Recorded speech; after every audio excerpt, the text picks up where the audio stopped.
Good morning, lovelies. It's not morning, it's afternoon. Hi, good afternoon. How are you? Let me know if you can hear me, because I keep putting my phone on my table and then getting paranoid that I'm covering up the microphone bit. Anyway, I'm going to give it a minute while I just get my thoughts together. I've got some notes to keep me on track today because I'm a bit of a rambler. And hi, can you hear me? Because I might be covering up my microphone. Hi, Louise. I'm seeing you, I think, on Zoom this week.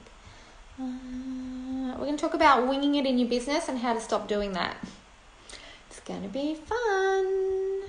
All right, hopefully you can hear me. I don't know why, but for some reason this week I keep forgetting to get my tripod and I'm propping my phone up. Oh, and you can hear me. Yes, thank you. Your good deed is done for the day. Yeah, I keep propping my phone up just on my table against some books and I just broke a nail. This day is crazy. All right, let's get started. So, we're doing live streams, daily live streams, all about simplifying your business. I say daily live streams, but there's a chance I'm going to just, do 6 in a row and then ghost. Who knows? We're aiming for daily live streams. Everything we talk about is simplifying business because that's what I love to talk about. Fun. Yes, it is very fun. Yay. Okay, today we're going to talk about not winging it in your business anymore. So specifically, I'm going to share 3 ways that you can stop winging it in your business. Now, I should point out, I have wung it. I am guilty of winging it in my business too. We all do it. I don't know anybody who has a business who has never had to wing it in the past. So if you are winging it in your business, it's not a bad thing. Don't feel bad about it. This is just a little something you can use if you would like to wing it less and be a little more structured and process focused and manage your business smoothly. Because when you stop winging it, you get a lot more freedom. You get a lot more done and you get a lot more freedom. You get a lot more results in terms of sales because you're consistent. Actually, we're going to talk consistency, so I better just jump in. So yeah, 3 ways to stop winging it with your business. Step number 1 is to start being consistent with your content. I know we all know it. We all know we should be doing our content consistently, but actually doing it is not as easy as it sounds. I get it. So what we're going to do is focus on 2 different content buckets here. Number 1, you're going to get consistent with your emails. That's the big priority. Anything could happen on social. You could get banned any second now. Make sure your email is your first priority because that's when you're going to have more control over, right? So we're going to start with consistent content on your emails. Step number 1, you're going to decide what day you're going to email your list from now on every week. Just pick a day of the week. There is no wrong day. There is no right day. There's no day that's better than other days, especially if you have a global audience. Okay, so just pick a day. Just pick a day. I think when I first started getting more consistent with my email, I just decided Wednesday would be the day to go with my businessy emails for the Simpler Business podcast, and Monday was going to be the email for Beautifully Organized. And that was it. So you just start with picking a day. And I've gotten slightly more consistent with emails fortnightly on a Sunday evening. That is wonderful. And your audience is definitely doing that whole chill out, probably looking at their phones on a Sunday evening. So that's actually a very clever day to do it. I love it. Very good. Okay, so start with 1 day a week.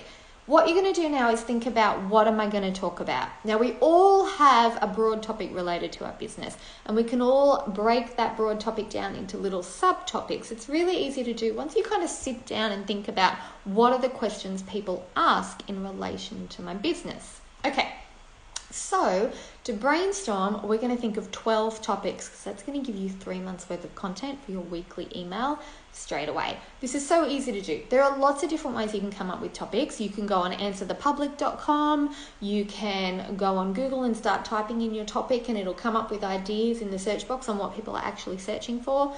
One thing I like to do is to just put a really broad topic, like search something like how to simplify your business, things you can simplify in your business. And I search that on Google and then a whole list of results will come up where other people are talking about that. And this is really important. Don't copy their content.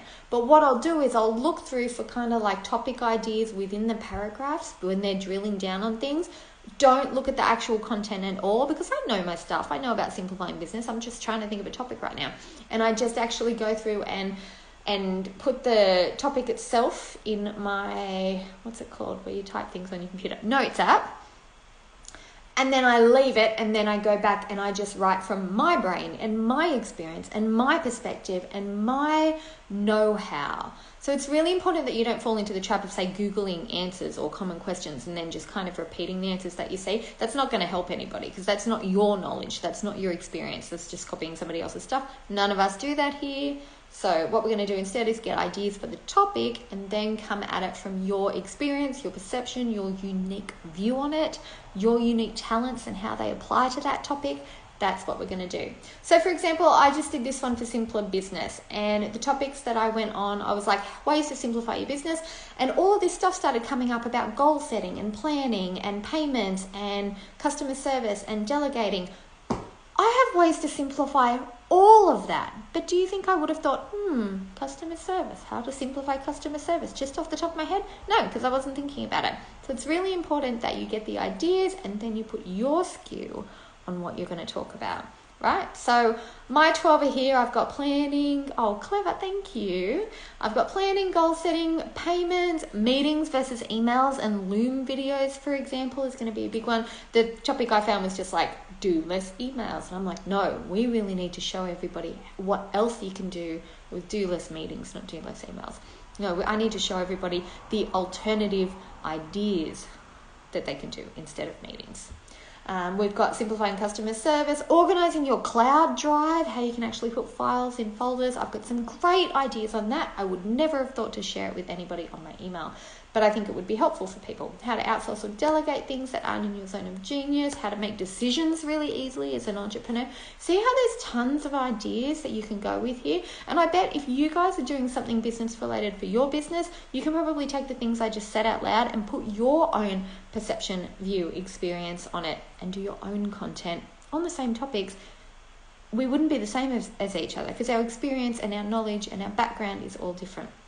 Okay, so that's how we're going to get the topics for your emails. Now, when you've got a topic, you've got 12 now, or you're going to have 12 after you do that activity. All you're going to do is jot down 3 main bullet points for each topic, okay? So let's say the topic that I was going to write was on goal setting. Okay, so my 3 main bullet points might be time frame for goals, where to actually write your goals down so that you don't forget to look at them, and first steps towards taking actions towards your goals. That's just 3 bullet points that I came up with off the top of my head.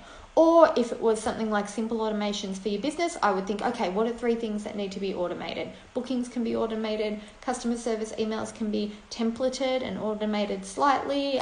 You could do sales emails with automations. 3 bullet points, right? And then that's it. Leave it. Just leave it. Once you've got your 3 bullet points for all 12 topics, then when you go to write your email, you're already halfway done. So it's going to take you maybe 20 minutes, half an hour to write an actual email on it once a week. So you're then spending just 30 minutes on your content every week. Okay, now that we've got your email consistency sorted, now that you know what to do there, we're going to make it easy to do your socials. Where are my notes? Okay, socials are really easy because you're going to take that email that you just wrote. Every week you're going to take that email, you're going to copy and paste it straight into Facebook. It's going to be a power post, really long power post. Put an image of yourself with it or something related to your business with it, something you have permission to use, and done. Now you're done on Facebook for the week. You can do a shortened version of that email to your Instagram if you want to, because you can only do 2,200 characters on Instagram, but you can post that. You can record yourself reading your email content out loud, and then it becomes a podcast. You can film yourself, stick it on your teleprompter on your phone. I use Big VU for mine, Big VU, V for Victor, U for umbrella. You can just copy and paste the email content onto your phone and use it as a teleprompter, and then you've got a YouTube video if you want, right? Nice and easy. That's how you're going to do social content. It's going to be related to your email. You can mix it up. You don't have to do the same email and the same content on socials the same week if you don't want to. You can batch the whole lot, jumble it all up and release it at different points if you want. Whatever suits you is fine. You can take the main bullet points that you started with when you were writing your email and make those 3 text bubbles on a reel that you can put over any video and any music. And then the main points are covered. If you're not sure how to do simple reels, check mine out on Instagram, because I'm very lazy when it comes to reels, and they're still a very good driver of new people to my Instagram profile, even though I don't put a lot of effort into them. So check out how I do them. It might be an easy option for you too. Okay, so that's emails and socials consistency covered. Ta-da! Let's move on to winging it with sales. We're not going to wing it with sales anymore in your business. We're going to think about what you want to sell, who you want to sell it to, when you're going to sell it, and just get that done as a process from now on, instead of just putting things out there randomly when you remember to do it. You'll make more sales if you systemize your selling. You'll make more sales if you have a step-by-step to follow. You'll make more sales if you make it not memory reliant. Like, you don't want to have to sit there and go, oh, I forgot to tell people about my offer. You want to make it part of your process of running your business day to day. Now, if you don't have anything to sell yet, here's some really easy options for you. You can think about the 5 top questions that your customers, your private customers, or people who ask you questions about your industry, what are the top 5 things they ask?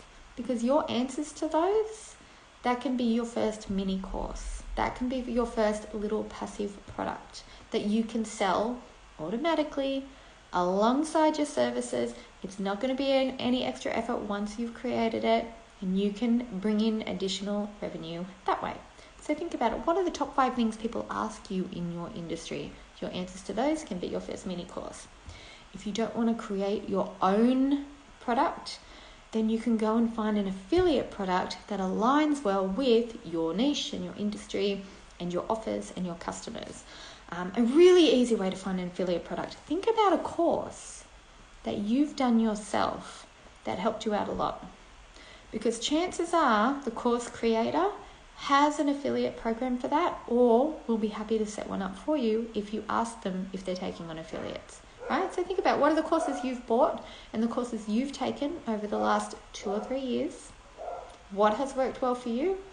Let's go and see if there's an affiliate program for it, or if the creator would like to create one for you. And then you can start promoting their program as your offer. Then you don't even need to make yours. You don't need to do updates or tech support or anything like that.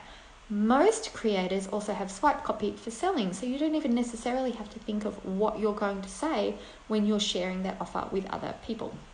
Really, really easy, right?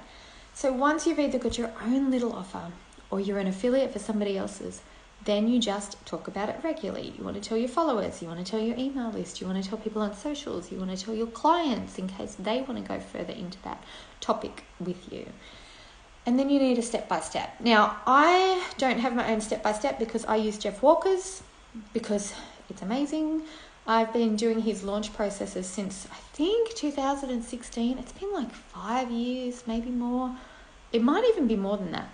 But his step-by-step on how to actually launch and sell your offers, ebooks, mini courses, digital programs, memberships, masterminds, VIP days. I just follow his steps, and it's all done for me. So I don't accidentally leave anything out. I'm not winging it. I'm not just randomly telling people about my offers. I actually have a process that I follow behind the scenes. It's not my process, it's his. I'm his affiliate. He is teaching a free how-to masterclass series on how he does that. And it starts at the end of this week. So if you go to my bio link, you can click on it and sign up for the masterclass series. There's also a free guide in there too that you can read right now. So if you want to know how to actually launch your offer and tell people about it so that you actually make sales, that's the resource that I recommend for that. Okay, so we've talked about content, we've talked about offers. Now I just want you to think in terms of everyday processes in your business, okay? What are the things that you are doing on a regular basis? Because I bet you're kind of able to do them on autopilot now, right? Anything that maybe it's video editing, for example. You know how to edit your videos by now. You've been doing them for a while. Could you delegate them though? Or would you have to sit down with somebody and really walk them step by step through how to do it before they could take that on with you? In that case, next time you're doing a task, any task, it doesn't have to be video editing, it can be any task. Next time you're doing a task that you regularly do in your business, document the process as you do it. You can either record your screen, you can record you talking about it as you do the steps, or you can just bullet point the steps if that's easier for you.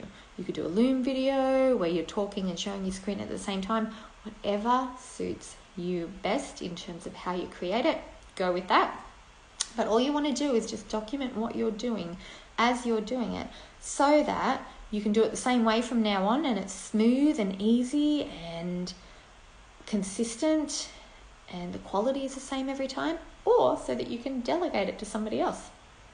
You might have a VA that you're working with. You might have a friend that's happy to help out. You might work with somebody on Fiverr. Maybe your kids are teenagers and they're looking for part-time jobs. Maybe you have interns. Whatever you do, if it's easy to hand over to somebody and say, here's the step-by-step, follow that process, and if you have any questions, let me know. All of a sudden, there's no more winging it in terms of your day-to-day activities, and you have more freedom. Doesn't that sound amazing? Okay, we covered a lot today. That was a big topic. We're doing live streams 4 days a week, so if you want to talk more about simplifying business, you know where to find me. You can just show up on Instagram. I'll be live this week on Monday, Tuesday, that's yesterday and today, Wednesday and Friday. I don't do live streams on Thursdays because I take Thursdays off to go to the movies, although I just realised I might be going to the movies on Friday this week. Anyway, I'll wing it. You'll see me on Friday, no matter what I'm doing. I have some other stuff planned for Thursday. Oh, thank you, Angie. I'm glad you found it helpful. So I'm going to go now and get sorted and close up anything that I'm working on, because my kids are about to come home from school and I only like to work a couple of hours a day. So I'm going to go chill out, maybe work on my puzzle, maybe read a book. We have a fun disco at school tonight that I have to get dressed up for Halloween, because I'm volunteering there. I can't wait. I'm going to have face paint and everything that I have to remember to wash off, because I have a very early interview tomorrow and I can't show up with a witchy face. Anyway, I'm starting to ramble, so I'm going to go. I'll see you later, lovely. I'll see you next time. Bye.